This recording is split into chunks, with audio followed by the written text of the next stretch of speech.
Welcome to this week's episode of that 4x4 show. In this episode, we get to drive in a 1.2 million rands worth of Gelandewagen. We also have a look at our project vehicles and how far they've gotten. Drive a trail at 4x4 in Kungwini. After our last insert with the Gelandewagen, the Arctic truck Gelandewagen that is, we had a lot of viewers asking us why would you want to do that to an already proper 4x4? Go and spend thousands of rand or hundreds of thousands of rand extra on something that is already quite capable.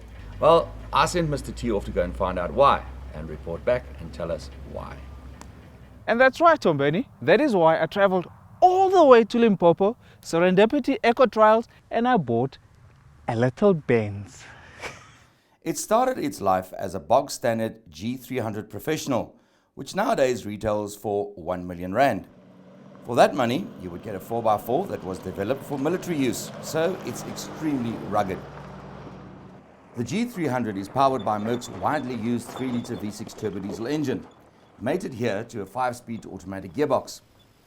In the G application, it produces 135 kilowatts of power and 400 newton meters of torque, which is plenty enough for this permanently 4-wheel driven Benz. The solid axles each feature a differential lock that can be activated and deactivated on the move. It makes up for a lack of wheel articulation in off-road situations. And we're here to find out if the G-Wagon, which is going to cost you 1.3 bar, I'm not talking tire pressure, if it's going to make a good overlander, and for that we've designed some pretty much scientific tests.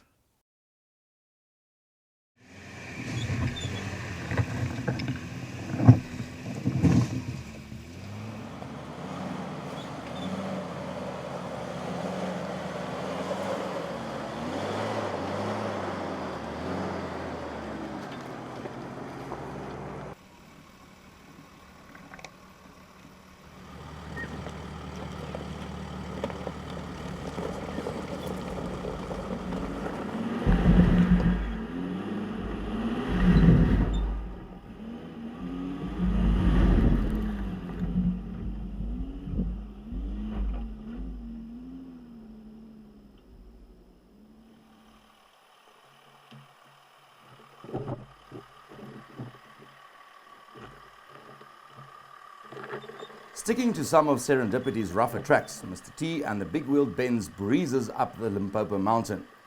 So how was that, Mr. T? How did it handle that mountain climb? What mountain? Yeah. No, man.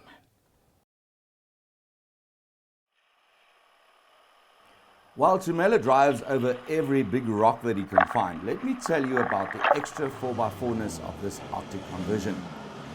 The uprated suspension and those chunky 35-inch BF Goodrich muds have helped to increase the ground clearance, and the approach and departure angles have also benefited greatly from the extra height.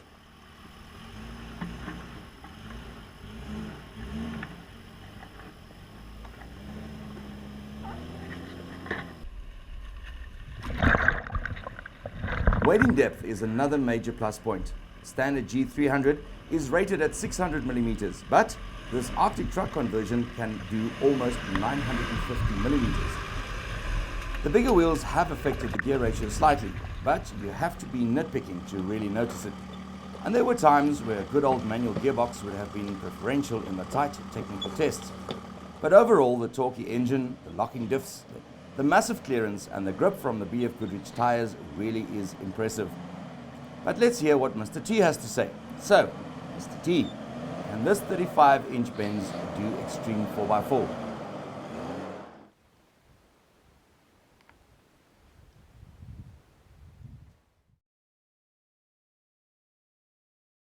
One of the prime functions of any overlanding vehicle is to do game viewing, be it in Serendipity, the Kruger National Park or the Chobe Reserve in Botswana, or at the very least have a good view of the area you are exploring. So, what's the verdict, Mr. T? Of course you can check out the bokkies because you're sitting so high up. 4-legged ones. Maybe 2-legged ones.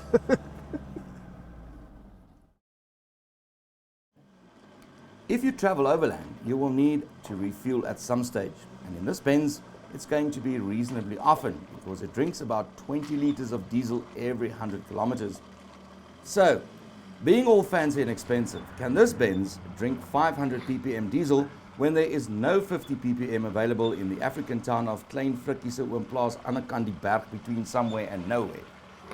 This is Merc's 3-litre V6 diesel. It's a Euro 3 spec engine, so it does and it can take 500 ppm diesel in case you want to be wandering off further into Africa, which we know they don't have the best quality fuel. In the unlikely event that you do get stuck with this beast, it has got a winch in the front, or maybe you want to recover poor O'Kinney's Land Rover, and it's got big red recovery points, high lift jacking points. There's a high lift on the side and there's a spade on that side.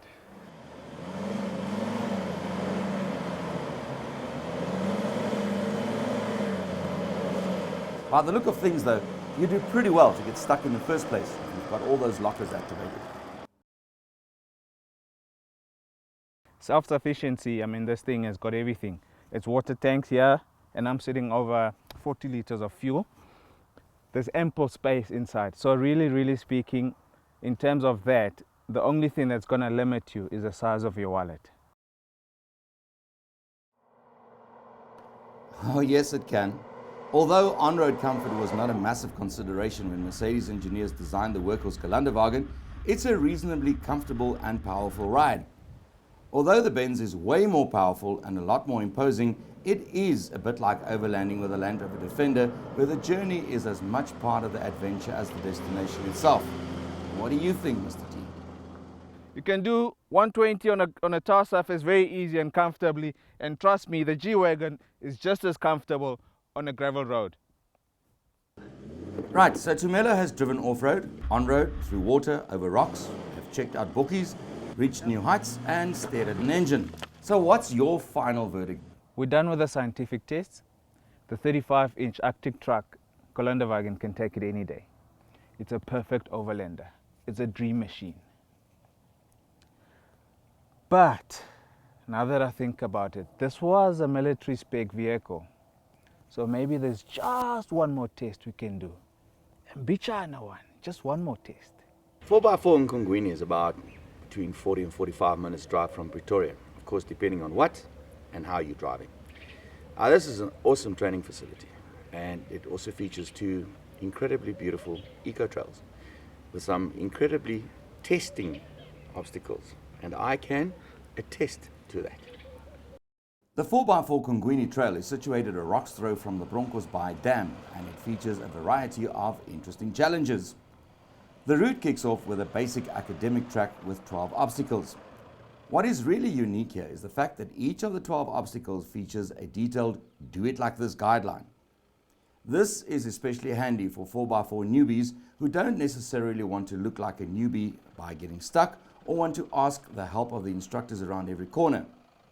A board at each obstacle details difficulty, suggested gear ratios, diff locks on or off, and so on. It's a great way for inexperienced off-roaders to get to know their vehicles before tackling the more hairy-chested stuff.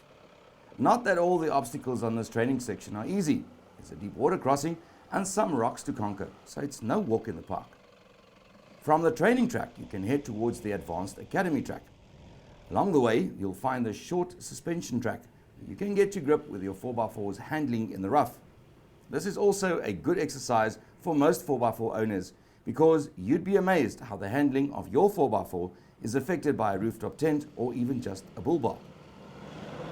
The advanced 4x4 track is really advanced and best tackled by experienced 4x4 drivers only.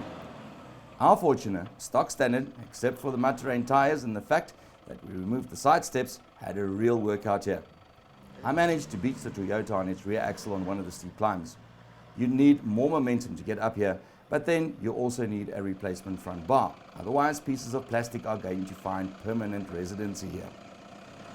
Anyway, the track winds its way to some more challenging rock obstacles, and here we also decided to test the recovery skills of the Toyota Land Cruiser. I could have tried to drive it out there, but the risk of damage was just too high. So again, a standard 4x4 is not ideal for this part of the track. The last test, where we definitely need to be guided by an experienced off-roader, is a rocky climb up, and the Fortuner managed just dandly here. From here you can head out on one of the two eco trails that wind their way through the hills.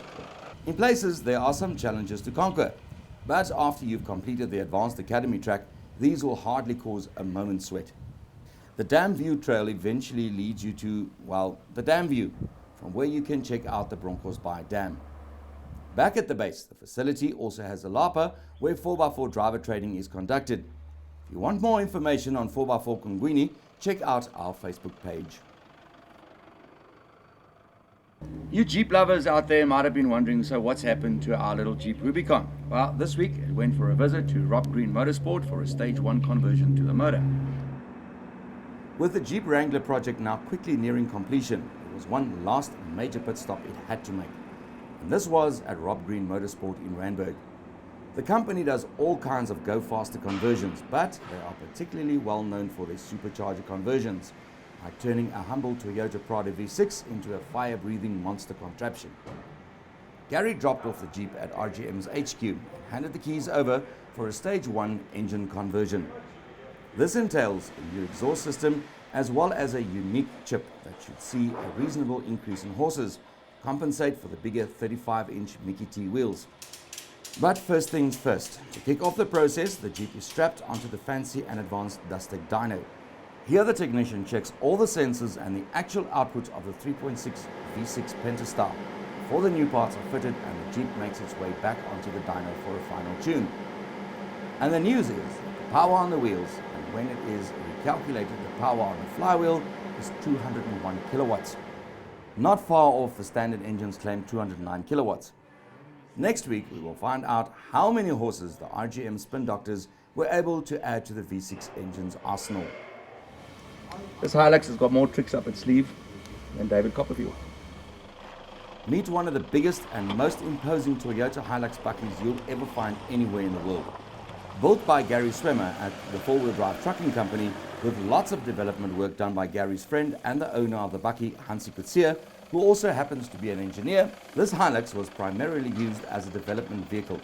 Over to Gary. Well, this vehicle is also one of my special vehicles. We had a client that wanted 36-inch wheels fitted to his Hilux, but what made it special, he wanted them 15.5 wide on a 20-inch rim, which is 12.5-inch wide. So us at the four-wheel drive trucking company got together, did some drawings, and we manufactured a diff drop kit. But I'm going to tell you a little bit more about this diff drop kit later on. I think let's take this vehicle for a ride first and see what it's capable of. This bucky is not only about a mean and imposing look, it's also about absolute drivability and ability. The drivetrain ratios were changed, so the Hilux ratios are now essentially the same as the stock standard Hilux. The massive rims were imported by the four-wheel drive trucking company and the specific PCD cut to Gary's specifications. Vital parts of the running gear have also been upgraded to handle the increased forces of the bigger wheels. But the real trick of this custom build lies in the front suspension.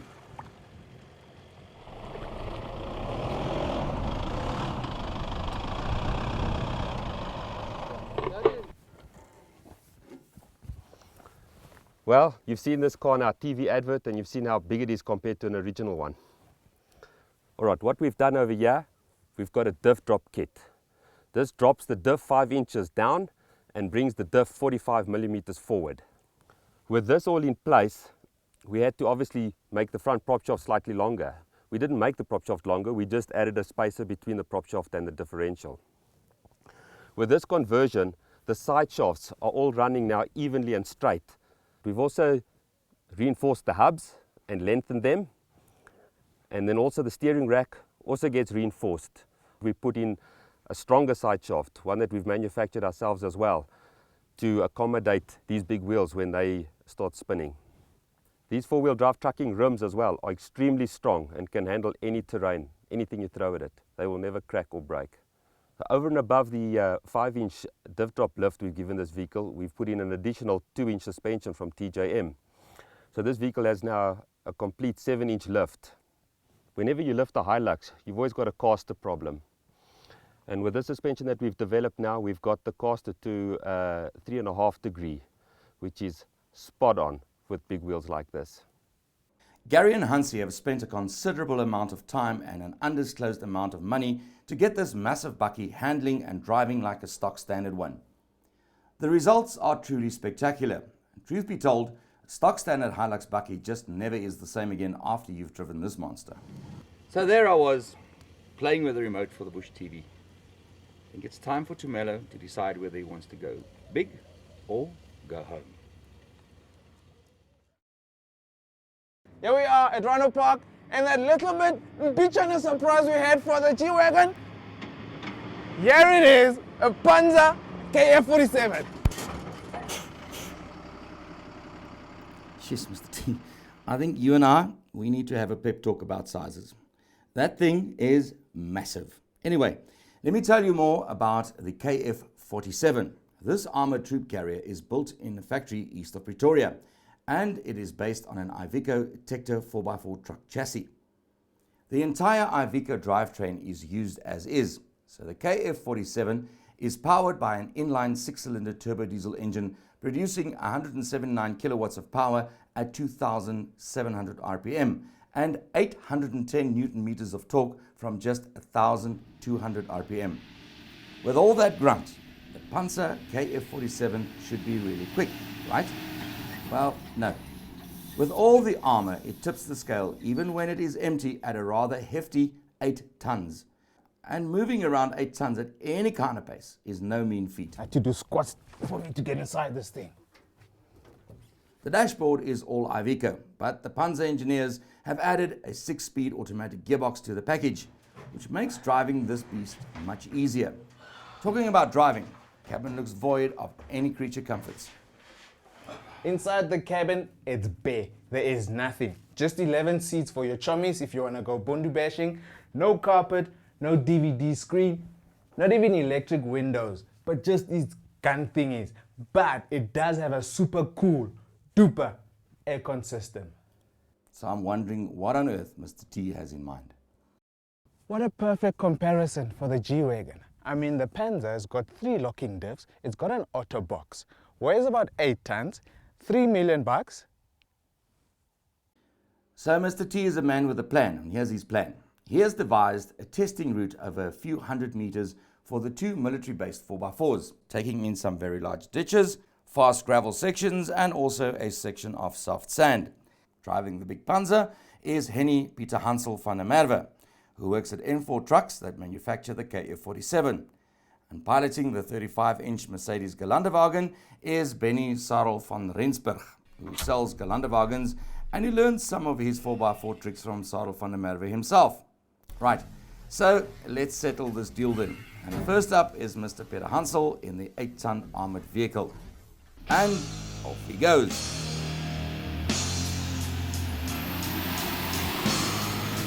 You can see he is focused and intent on beating the puny Gelandewagen here. He works that steering wheel. Time to negotiate with a very big ditch.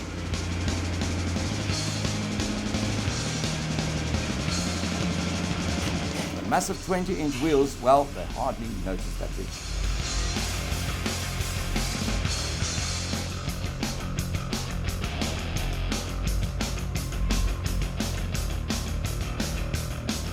Time to pick up speed now as the KF47 makes its way towards the sand.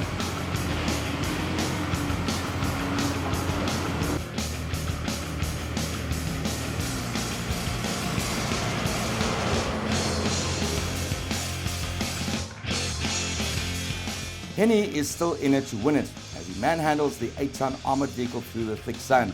Not that the armored vehicle seems to be affected by the thick sand in any way whatsoever.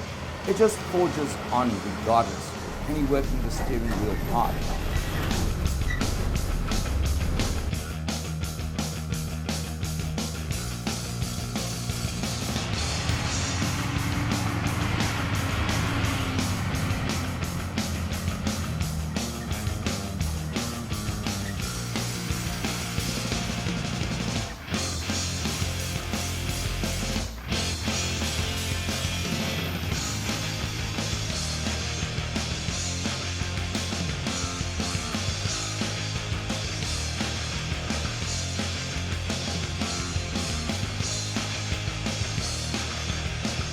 Into the final section he goes, and There we go, 321.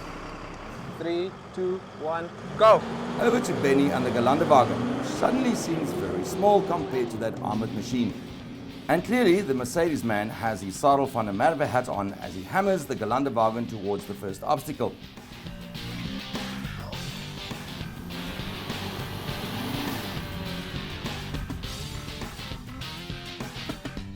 Slowly in, and fast out he goes. Now the much lighter Gelandewagen really turns up the wick as it heads for the sand.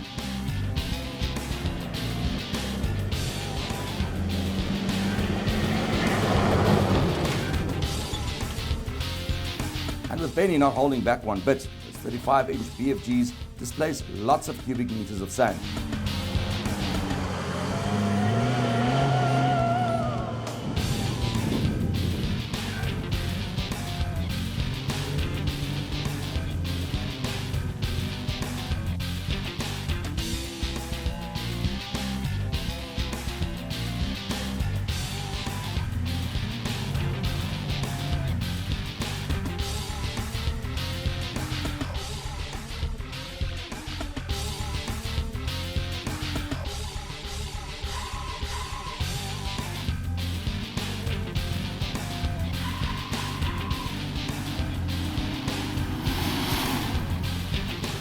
Now only for the final stretch as Benny works the Merc's 135 kilowatts to the maximum, and he finishes in a cloud of petrified dust.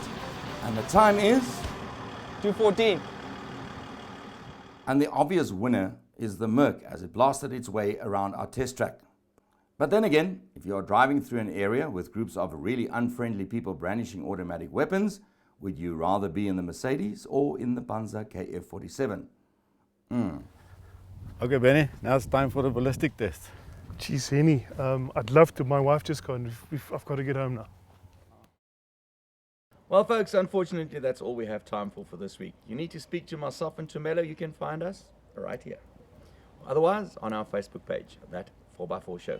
See you next week, guys, and please keep the rubber on the road.